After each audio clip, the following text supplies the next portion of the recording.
The proposal essentially was that Tolka Park, which is the home ground of Shelburne FC, was to be sold and the proceeds used to renovate or rebuild the stadium of our rivals Bohemian Football Club, and that both clubs are basically stationed there. And so we set about trying to save the football ground. I don't think there was ever any real issue with ground sharing. What really matters for football fans is connection, and really there was a lot of connection to Tolka Park.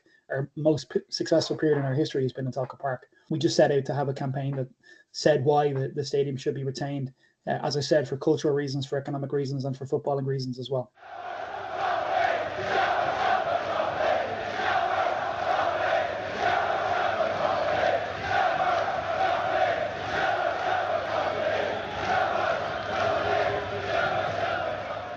After sort of long hard campaigning that had a lot of innovative features to it, we were lucky enough that Dublin City Council, through the councillors' pressure and the pressure of ordinary people and residents of Dublin City, reversed the decision to rezone the ground, and that really was the start of it. And that the club are currently in negotiation around a long-term lease of the ground.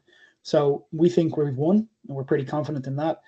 So the campaign really involved a lot of people, some of whom gave huge amount of hours, but we really thought of it in terms of phases. Like every time we would say, okay, here's the next thing we need to do, we would direct all of our supporters' energies, and really the supporters' energies, we're just so blown away by it. Anytime we asked anybody to do something, they just delivered in spades. I think there was an initial phase where we just wanted to get the word out there as far as possible.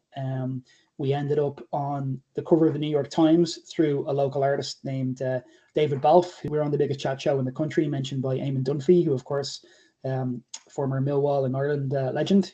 I'm really convinced that there's absolutely no way that league would have been won unless Tolka Park had been saved. There was such a unity of purpose amongst management, of course, including our legendary manager, Damien Duff. The players, the fans, everybody was united.